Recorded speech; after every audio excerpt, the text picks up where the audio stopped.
Hello friends, welcome to S Y academy. Article 25 discuss करेंगे इस video में। Article 25 का सब क्लॉज 1 कहता है, subject to public order, morality, health and to other provisions of this part, all persons are equally entitled to freedom of conscience and the right to freely and the right freely to profess, practice and propagate religion. ये main part है। और second part में भी कुछ details हैं article 25 के। Second part या sub clause पढ़ें, उसमें ये है, nothing in this article shall affect the operation of any existing law or prevent the state from making any law, जिसमें ए है regulating or restricting any economical, financial, political, or other secular activity which may be associated with religious practice। B sub clause है, two का B sub clause है, providing for social welfare and reform or throwing open of Hindu religious institutions of a public character to all classes and sections of Hindu। अब थोड़ा सा इसको detail में दोस्तों देख लेते हैं। एक तो हम अगर इसको देखें आर्टिकल 25 से 28 तक दोस्तों, ये आपके फ्रीडम ऑफ रिलीजन के आर्टिकल शुरू हो चुके हैं। हमने सबसे पहले इक्वेलिटी के आर्टिकल देखे 14 से 18, फिर हमने 19 से लेके 22 तक हमने देखे थे फ्रीडम के, फिर 23-24 में हमने राइट अगेंस्ट एक्सप्लॉइटेशन, अब 25 से 28 में हम देखेंगे फ्रीडम ऑफ रिलीजन के आर्टिकल्स, राइट। तो यहाँ पे दे रखा है कुछ कुछ टर्म्स दोस्तों, सब्जेक्ट टू पब्लिक ऑर्डर। जैसे मैं ऑलरेडी कुछ इंपॉर्टेंट वर्ड्स बताता हूँ आपको।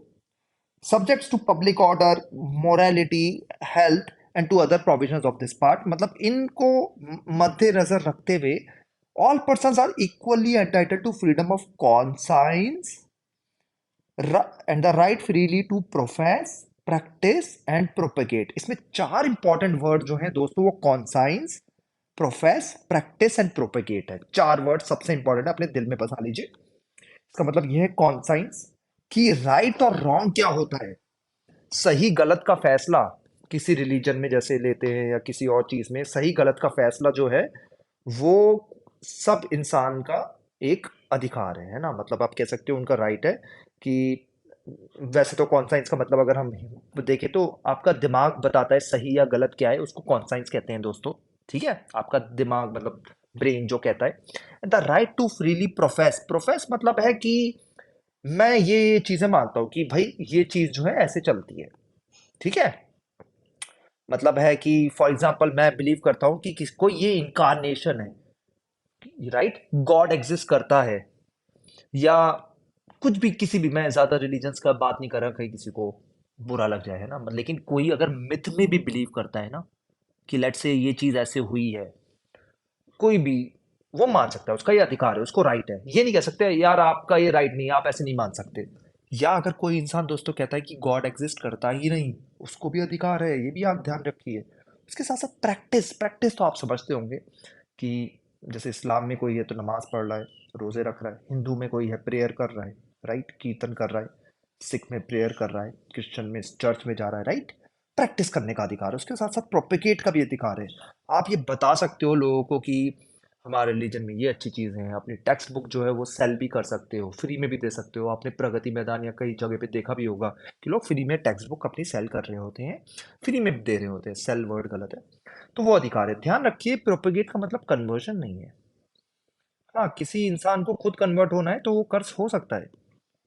ये आपको अधिकार है कि हाँ जी, मैं तो बोल रहा हूँ कि मैं किसी रिलीजन को ही नहीं मानता, या मैं मुस्लिम से हिंदू बन रहा हूँ, हिंदू से जो हूँ मैं सिख बन रहा हूँ, या मैं अपना रिलीजन ही नहीं मानता। ठीक है, वो सब अधिकार है, लेकिन कन्वर्जन का, ऐसा फोर्स कन्वर्जन का अधिकार नहीं है। साथ साथ यहाँ पे जो पुराने वर्ड लिखे हैं, पब्लिक ऑर्डर, मोरालिटी और हेल्थ को ध्यान रखते हुए चीजें करनी है।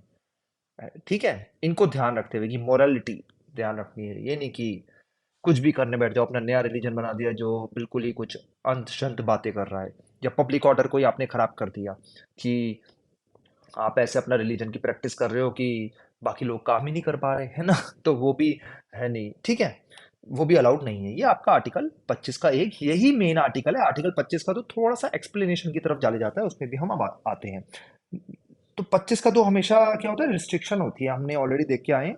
एक में क्या मेंशन होता है, मतलब इसको इंग्लिश में तो ऐसे पढ़ते हैं, आर्टिकल 25 सब क्लॉज ए या सब क्लॉज 1।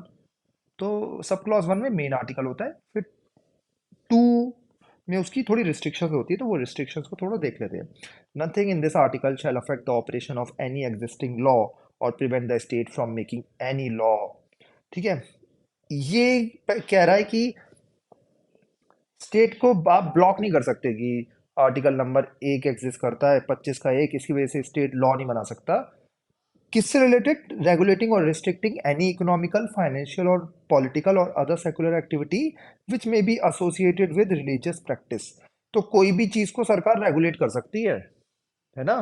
ये नहीं कह सकते कि हाँ जी हमारा तो अधिकार है, रिलीजन का अधिकार है, हमें कॉन्स्टिट्यूशन राइट दे रहा है आर्टिकल 25 का 1 में। आज आर्टिकल 25 के 1 में हमें तो अधिकार है कुछ भी करने का। तो सरकार हमें रिस्ट्रिक्ट नहीं कर सकती, हमारी इकोनॉमिकल एक्टिविटी रिस्ट्रिक्ट नहीं कर सकती कि हम लेट से हम सब लोगों को बोलेंगे कि सब लोग जो है इस रिलीजन के हमें 1,000 रुपए दो। लेट से किसी रिलीजन ने बना दिया ऐसा, सरकार कुछ रिस्ट्रिक्ट कर सकती है as per article 25(2). Financial, political or other secular activity which में भी associated with any religious practice or other secular activity, कोई भी सेकुलर एक्टिविटी सरकार रिस्ट्रिक्ट कर सकती है। हाँ, सरकार ये नहीं कहेगी नमाज जो है वो 5 नहीं 3 बार पढ़ो, ये सरकार नहीं कहेगी। राइट, आई होप आपको क्लियर हो रहा हो, सेकुलर वर्ड है। लेकिन सरकार ये रिस्ट्रिक्ट कर सकती है कि मे बी किसी मे बी कि इतना चंदा आप अगर कलेक्ट कर रहे हो तो उसको हम चेक करेंगे, ये सरकार रेगुलेट कर सकती है। ठीक है, फिर 25 के 2 का बी आता है providing for social welfare or and reform or the or throwing open of Hindu religious institutions of a public character to all classes and sections of Hindu. तो ये अगेन पहले तो ये पढ़ो आप 25 के 2 का, nothing in this article shall affect the operation of any existing law, prevent the state from making any law, providing for social welfare and reform or throwing open of Hindu religious institutions of a public character to all classes and sections of Hindu।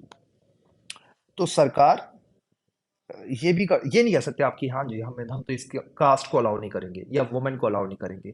आप late से अगर ये कह रहे हो तो सरकार जो है 25 का 25 का 25 का 2 का बी को यूज करके चेंजेस कर सकती है। इसीलिए सबरीमाला वगैरह के इश्यूज चल रहे हैं, काफी टेम्पल्स में इश्यूज चल रहे हैं कि सब कास्ट को अलाउ करो, है ना। बहुत डीप डिबेट है, लेकिन हमारा यहाँ पे काम है थ्योरी को थोड़ा सा समझना कि सरकार चेंजेस कर सकती है। साथ साथ ध्यान रखिए कि अ, हिंदू का मतलब क्या है, थोड़ा सा एक्सप्लेन करा है। हिंदू में सिख, बुद्धिस्ट और जैन भी आते हैं, ये आपको ध्यान रखना होगा। सिर्फ हिंदूज नहीं आते, हिंदूज में सिख, बुद्धिस्ट और जैन भी आते हैं। इसका मतलब ये है, एक तो ये एक्सप्लेनेशन आपको क्लियर हो।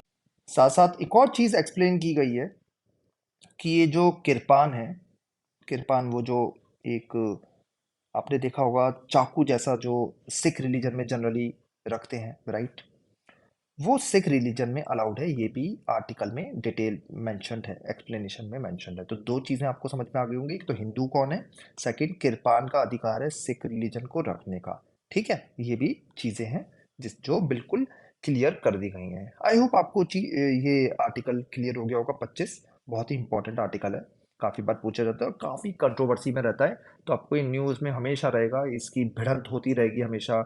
एक क्योंकि भिड़ंत कैसे होगी दोस्तों, एक तरफ रिलीजन कह रहा है लेट्स से कि अब रिलीजन तो साइलेंट है कि वुमेन नमाज पढ़े या ना पढ़े साथ में, राइट, वुमेन इस रिलीजन कुछ और दूसरी तरफ राइट टू इक्वालिटी आ जाता है, राइट।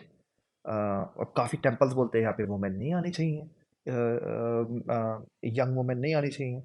लेकिन फिर आर्टिकल 25 का 2 का बी आ जाता है, और फिर आपके आर्टिकल 14, 15, 16, 17, 18 आ जाते हैं कि भैया जी इक्वालिटी का अधिकार है, सबको इक्वल अधिकार मिलने चाहिए। तो काफ़ी एक भिड़ंत रहती है फ्रीडम वर्सेस इक्वालिटी के आर्टिकल्स में। तो ये अच्छे डिस्कशंस हैं और काफ़ी टेंस डिस्कशंस हैं। हमारा हमारा जो कॉन्स्टिट्यूशन है वो ग्रो कर रहा है अभी, और चीज़ें निखर के आ रही हैं। सुप्रीम कोर्ट उनको क्लैरिफाई कर रहा है, पार्लियामेंट क्लैरिफाई कर रहा है, लोगों में डिस्कशंस है, तो आंसर्स निकल के आ रहे हैं। That's all, article 25 I hope आपको क्लियर होगा।